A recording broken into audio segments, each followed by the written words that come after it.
안녕하십니까? 노화의학과 전문의 한상진 교수입니다. 대한민국 국민이 80세까지 생존할 경우 3명 중 1명이 암 진단을 받습니다. 이것은 단순한 통계가 아닙니다. 현재 우리나라 사망 원인 1위가 암이며 전체 사망자의 27%가 암으로 생을 마감합니다. 제가 30년간 임상 현장에서 수많은 암 환자분들을 진료하면서 발견한 공통점이 있습니다. 바로 특정 음식의 장기간 섭취였습니다. 오늘 말씀드릴 5가지 음식은 세계보건기구와 국제암연구소에서 발암물질로 분류했거나 암 발생률을 현저히 높이는 것으로 확인된 식품들입니다. 안타깝게도 이 음식들은 한국인의 식탁에 매우 자주 오르는 것들입니다. 의료계 동료들과 이야기를 나누면 이 음식들에 대해서는 의견이 일치합니다. 가족에게도 권하지 않는다는 것입니다. 이 중요한 정보를 놓치지 않으시려면 지금 구독 버튼을 눌러주세요. 여러분의 건강 수명을 늘려드릴 검증된 의학 정보를 전해드립니다. 알림 설정까지 하시면 새 영상을 가장 먼저 받아보실 수 있습니다.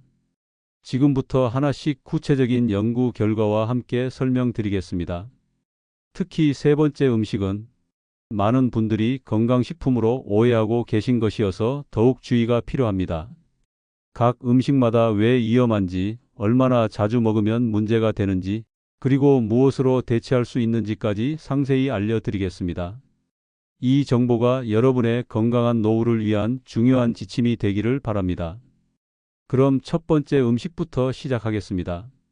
첫 번째, 불 위의 유혹 직화구이 고기입니다. 제 환자 중에 67세 김모 씨가 계셨습니다. 은퇴 후 일주일에 3번은 꼭 고기를 구워 드셨다고 합니다. 고기는 숯불에 구워야 제맛이지라는 게 그분의 철학이었죠. 그런데 작년 대장 내시경에서 암이 발견되었습니다. 우연일까요? 아닙니다. 특히 고기를 직화로 구울 때 생기는 검은 탄 부분, 여기에 벤조피렌과 헤테로사이클릭 아민이라는 강력한 발암물질이 들어 있습니다. 고기의 지방이 숯불에 떨어지면서 타오르는 그 연기, 우리가 불맛이라고 좋아하는 바로 그것이 문제입니다. 이 연기가 다시 고기에 스며들어 발암물질 농도를 최대 17배까지 높입니다. 그럼 고기를 못 먹는다는 말씀이세요? 아닙니다. 적당히 드시되 조리법은 바꾸는 것이 필요합니다.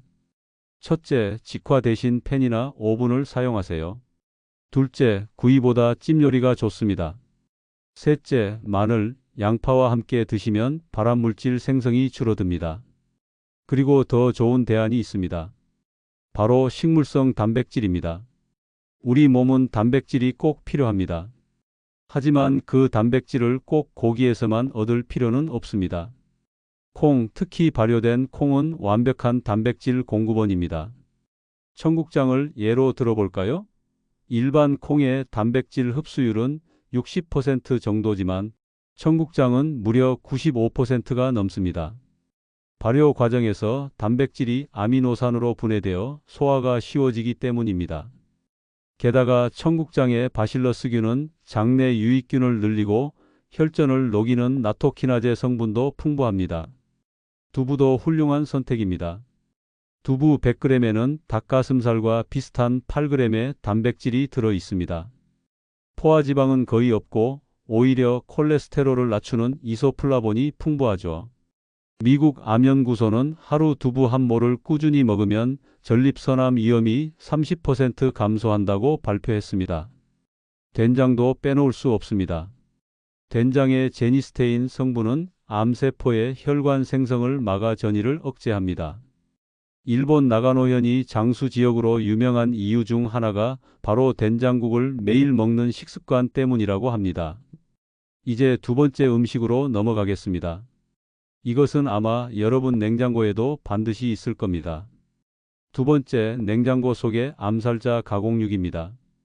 아침에 계란 프라이 하실 때 옆에 베이컨 한두 장 구우시죠? 자제분들 어릴 때 도시락에 햄 넣어 주셨지요? 저도 그랬습니다. 제 아이들이 어렸을 때 아침마다 아빠 스팸 구워주세요 하면 기꺼이 구워줬죠.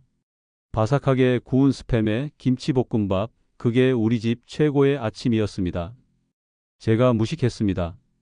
요즘은 가족끼리 부대찌개 먹으러 가는 집들도 많이 봅니다. 할머니, 할아버지, 우리 부대찌개 먹으러 가요.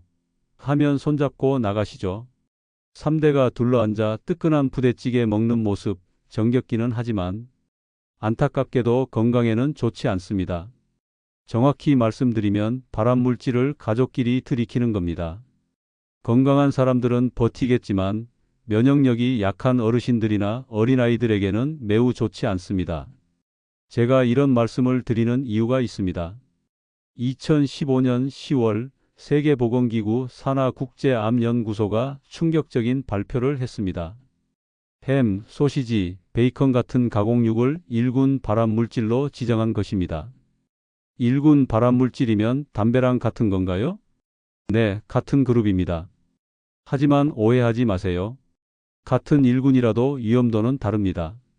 담배는 폐암 위험을 20배 높이지만 가공육은 대장암 위험을 18% 높입니다. 그래도 18%는 결코 무시할 수 없는 수치입니다. 국제암연구소는 800개 이상의 연구를 분석한 결과 매일 가공육 50g씩 먹으면 대장암 위험이 18% 증가한다고 발표했습니다. 50g이면 소시지 1개 반, 베이컨 2장, 도시락 햄 4조각 정도입니다.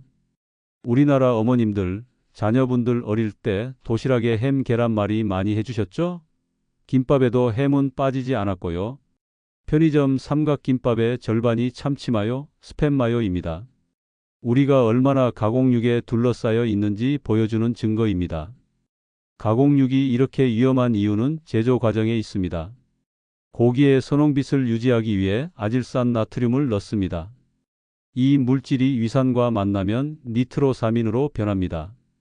니트로사민은 DNA를 직접 공격하는 발암물질입니다. 훈제 과정에서 생기는 다환방향족탄화수소도 문제입니다.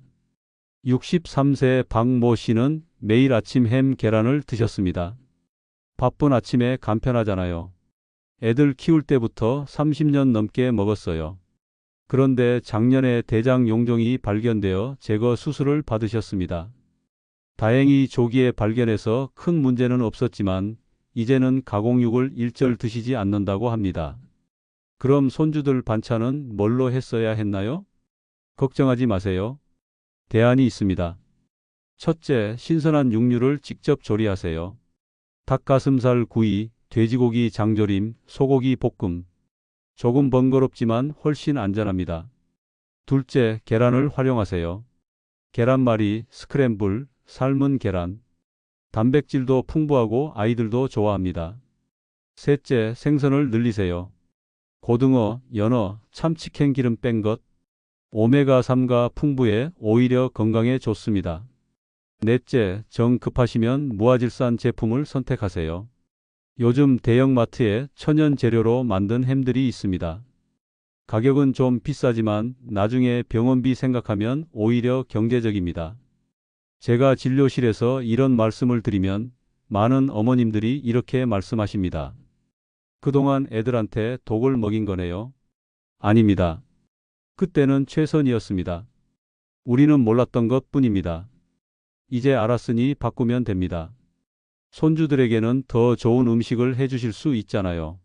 사랑하는 가족의 건강을 지키는 첫걸음, 냉장고 속 가공육부터 정리해 보세요. 그런데 가공육보다 더 교묘한 암 유발 식품이 있습니다. 이것은 건강에 좋다고 알려져 있어서 더 위험합니다. 세 번째, 착한 음식의 배신 녹즙입니다. 교수님, 저는 건강을 위해 매일 녹즙을 마시는데요. 진료실에서 자주 듣는 말씀입니다. 케일, 당근, 샐러리를 갈아서 매일 아침 공복에 드신다고 자랑스럽게 말씀하시죠. 잠깐 여기서 충격적인 사실 하나.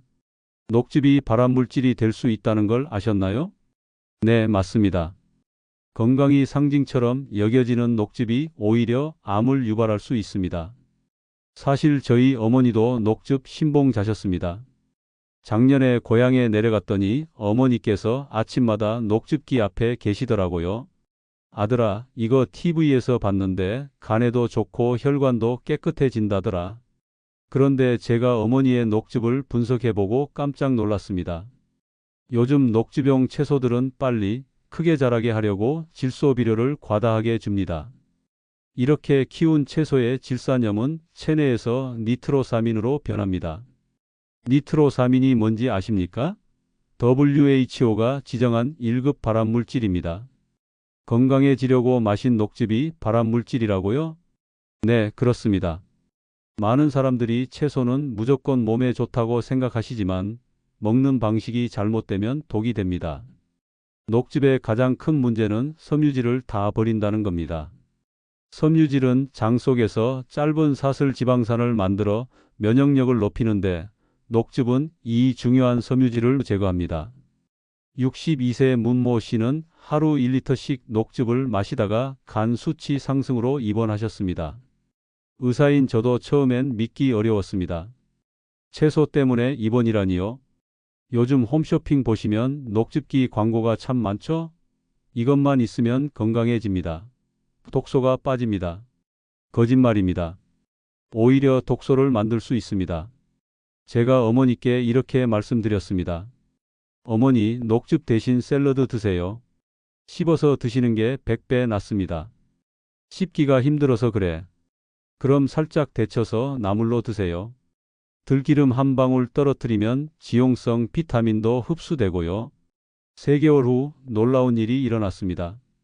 어머니의 혈당이 정상으로 돌아오고 간 수치도 회복되었습니다. 녹즙을 끄는 것만으로도 이런 변화가 생긴 겁니다. 녹즙이 발암물질이 될 수 있다니 놀랍지 않으십니까? 건강을 지키는 방법은 단순합니다. 채소를 통째로 씹어서 드세요. 미구암협회는 하루 5가지 색깔의 채소와 과일을 씹어 먹으라고 권합니다.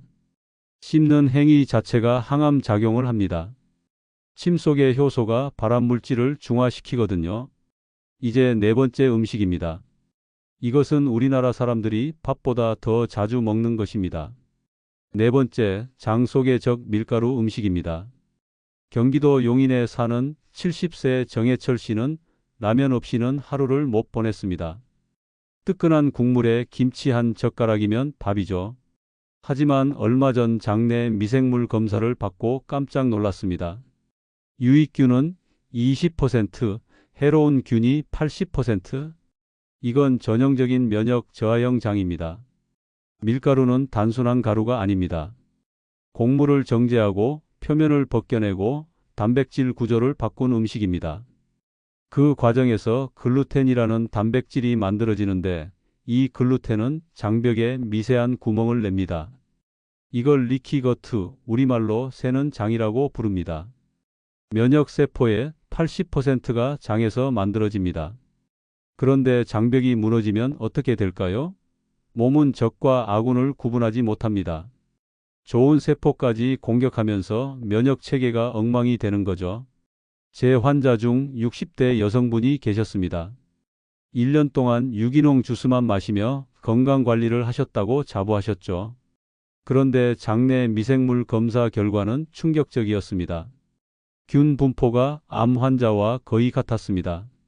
좋은 영양도 소화되지 않으면 독이 된다는 걸 보여주는 사례였습니다.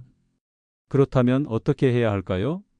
밀가루를 줄이는 것도 중요하지만 그보다 더 근본적인 방법은 몸이 스스로 독소를 내보내도록 돕는 것입니다. 그 역할을 해주는 게 바로 과일과 채소입니다. 과일과 채소에는 섬유질과 항산화 물질이 풍부합니다. 장이 스스로 노폐물을 밀어내고 손상된 세포를 복구하도록 돕죠. 특히 사과, 배, 브로콜리, 양배추, 비트 같은 식품은 몸속 독소를 빼내는 청소부 역할을 합니다. 매일 한 끼라도 식탁 절반을 채소와 과일로 채워보세요. 며칠만 지속해도 속이 가볍고 머리가 맑아지고 잠이 깊어집니다. 몸은 즉시 반응합니다. 깨끗한 음식이 들어오면 몸은 그 즉시 회복을 시작합니다. 그 첫걸음이 바로 밀가루를 줄이고 자연의 색을 늘리는 것입니다. 그런데 말입니다. 우리가 필요할 때마다, 스트레스 받을 때마다 찾는 그것, 암세포가 가장 좋아하는 먹이가 바로 마지막 음식입니다. 다섯 번째, 고소한 튀김의 함정입니다. 대전에 사는 65세 이모 씨는 시장에서 파는 튀김을 무척 좋아하셨습니다. 야채튀김, 고구마튀김, 오징어튀김. 고소하고 바삭한 게 정말 맛있어요. 그런데 작년 건강검진에서 예상치 못한 진단을 받으셨습니다. 기름은 원래 우리 몸에 필요한 영양소입니다. 문제는 온도입니다. 튀김 온도인 섭씨 180도를 넘으면 기름의 분자 구조가 변합니다. 트랜스지방과 과산화지질이 생성되죠. 이것들은 세포막을 파괴하고 DNA를 손상시키는 강력한 발암물질입니다. 더 충격적인 사실을 말씀드리겠습니다. 2022년 8월 국립암센터 김수열 박사 연구팀이 놀라운 발견을 했습니다. 암세포가 지방산을 선호한다는 것이었습니다. 이 연구는 세계적인 학술지 세미나스 인 캔서 바이올로지에 게재되어 큰 주목을 받았습니다. 수십 년간 의학계는 암세포가 당분을 주 연료로 쓴다고 믿었습니다. 그런데 한국 연구진이 이를 뒤집은 것입니다.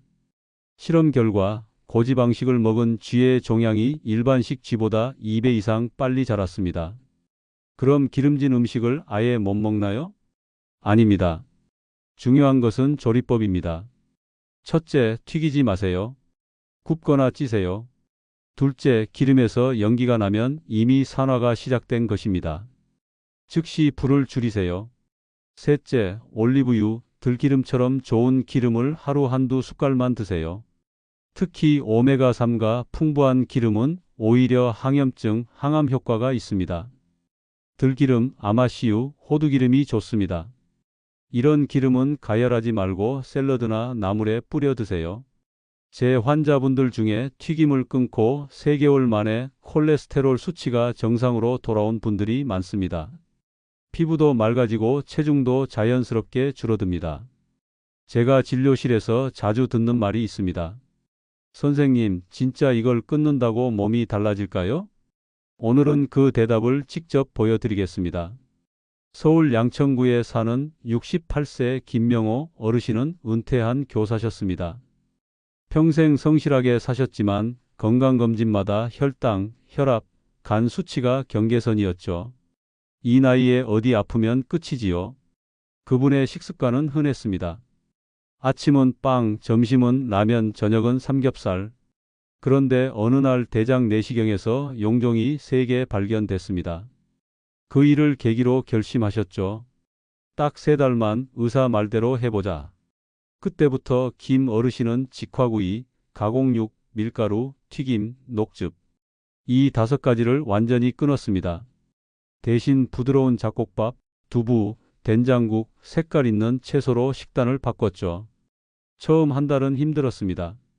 입맛이 심심하고 먹을 게 없는 것 같았죠. 그런데 2달째부터 변화가 시작됐습니다. 수면이 깊어지고 소화가 편해졌고 혈당이 130에서 98로 내려갔습니다. 3달째 되던 날 간 수치와 염증 수치가 전부 정상입니다. 그분이 제 손을 꼭 잡고 하신 말이 있습니다. 선생님, 이젠 몸이 안 아프다는 게 어떤 건지 알겠어요. 마지막으로 꼭 드리고 싶은 말씀이 있습니다. 여러분, 우리 몸에서는 매일 5,000개에서 1만 개의 암세포가 생겨납니다. 놀라셨나요? 하지만 걱정하지 마세요. 건강한 사람은 이 암세포를 모두 제거할 수 있습니다. 바로 우리 몸의 면역 시스템 덕분입니다. 문제는 이 면역 시스템이 제대로 작동하느냐, 그렇지 못하느냐의 차이입니다. 그리고 그 열쇠를 쥐고 있는 것이 바로 우리가 매일 먹는 음식입니다. 오늘 제가 말씀드린 5가지 음식, 직화구이, 가공육, 녹즙, 밀가루, 튀김. 이것들을 완전히 끊으라는 게 아닙니다. 한 환자분이 제게 이런 말씀을 하셨습니다. 교수님, 이것도 안 되고 저것도 안 되면 뭘 먹고 삽니까? 먹는 낙도 없이 살면 그게 사는 건가요? 맞습니다. 음식에 너무 스트레스 받는 것, 그것 또한 독입니다. 스트레스 호르몬인 코르티솔이 면역력을 떨어뜨리거든요. 중요한 것은 균형입니다. 가끔 먹는 삼겹살 한 점, 친구와 나누는 치킨 한 조각이 문제가 되는 게 아닙니다. 매일 반복되는 나쁜 습관이 문제입니다. 제가 30년간 환자를 보면서 깨달은 건강의 비결은 단순합니다. 첫째, 규칙적으로 드세요. 둘째, 천천히 꼭꼭 씹어 드세요. 한 입에 30번. 침 속의 효소가 최고의 항암제입니다. 셋째, 다양한 색의 음식을 드세요. 무지개처럼 화려한 식탁이 최고의 약입니다. 넷째, 감사하는 마음으로 드세요. 즐거운 마음이 소화를 돕고 면역을 높입니다. 이렇게만 하셔도 여러분의 몸은 스스로 암세포를 물리칩니다. 우리 몸은 그렇게 설계되어 있습니다. 여러분, 늦지 않았습니다. 오늘부터 시작하세요. 한 끼 한 끼가 모여 건강한 인생을 만듭니다. 다음 시간에는 먹으면 독이 되는 영양제에 대해 말씀드리겠습니다. 영양제가 꼭 필요한 것인지, 나아가 영양제는 잘못 먹으면 오히려 암을 키울 수 있습니다. 여러분, 건강은 매일의 습관입니다. 그리고 마지막으로 꼭 기억하세요. 우리 몸은 굉장히 신비롭고 정직해요. 거짓말하지 않습니다. 오늘도 건강한 하루 보내시고 꼭 구독과 알림 설정 부탁드립니다. 노화의학과 전문의 한상진 교수였습니다. 감사합니다.